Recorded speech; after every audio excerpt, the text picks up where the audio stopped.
রাজশাহীতে মাত্র 20 টাকায় এত বড় প্লেটের এক প্লেট মুড়ি মাখানো, তাও আবার রসুন দিয়ে, এটা কি ভাবা যায়? আর টেস্টের কথা কি বলবো ভাই, আমার লাইফের খাওয়া বেস্ট মুড়ি মাখানো। মানে আমি এর আগে এত টেস্টি মুড়ি কখনো খাই নাই। এখানে দেখতে পাচ্ছেন অনেক কিছু রয়েছে, রসুন রয়েছে, আলু ভর্তা রয়েছে, ডিম রয়েছে, কলিজা রয়েছে, সবকিছু দিয়ে মুড়ি মাখানো হয়। তবে আমরা নিয়েছিলাম রসুন দিয়ে মুড়ি মাখানো। রসুন দিয়ে মুড়ি মাখানো ছিল এক প্লেট 20 টাকা। ভাই কোয়ান্টিটি বলেন আর কোয়ালিটি বলেন, সবকিছু 100-এ 100। তবে আপনারা যারা হাইজেনিক মেনটেন করেন তাদের কাছে হয়তো লোকেশনটা বা এখানকার খাবারটা অত ভালো লাগবে না।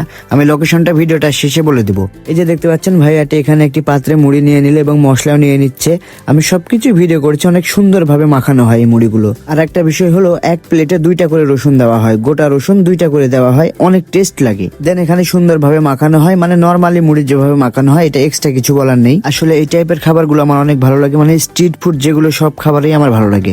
যদিও শরীরের পক্ষে খারাপ, তবুও আমার খেতে ভালো লাগে অনেক। এই যে দেখতে পাচ্ছেন কতগুলো মুড়ি দিল ভাই, পেট ভরে যাবে, ট্রাস্ট মি, আপনার খেলে পেট ভরে যাবে, এত পরিমাণ মুড়ি দিয়েছে। 20 টাকায় এত পরিমাণ মুড়ি আমার অন্য কোথাও এর আগে দেয় নাই, মানে আমি পাই নাই। তো এই যে দেখতে পাচ্ছেন ফার্স্টে এক পিস রসুন নিয়ে নিলাম, পুরো প্লেট জুড়ে রসুনের অ্যারোমায় মমো করছিল। আসলে আমাকে এই রসুনের মুড়ি মাখানো খাওয়া সাজেস্ট করেছিল আমার ক্যামেরাম্যান, সে নাকি অন্য এক জায়গাতে খেয়েছিল, অনেক টেস্ট লেগেছিল, তো ভাবছিল এখানেও টেস্ট লাগবে। আসলেই অনেক পরিমাণ টেস্ট ছিল এখানকার গুলোও, তার কাছে অনেক টেস্ট লেগেছে, আর আমার কাছে তো বলার ভাষাই নাই ভাই, আমি আবারও খাবো নেক্সট টাইম। আর এটা লোকেশন হলো রাজশাহী লক্ষ্মীপুর মোড়, মিন্টু চত্বরের কাছেই। ওখানে সব আশেপাশে যেগুলো স্ট্রিট ফুডের ফুডকার্ট গুলো বসে, ওখানকার একটা ফুডকার্ট। তো আপনারাও গিয়ে ট্রাই করবেন, আমি শিওর আপনাদের কাছে ভালো লাগবে, যদি আপনাদের স্ট্রিট ফুড ভালো লেগে থাকে। তো আজকের ভিডিওটা এই পর্যন্তই, সবাই ভালো থাকবেন, সুস্থ থাকবেন, দেখা হচ্ছে নেক্সট কোনো ভিডিওতে। আল্লাহ হাফেজ।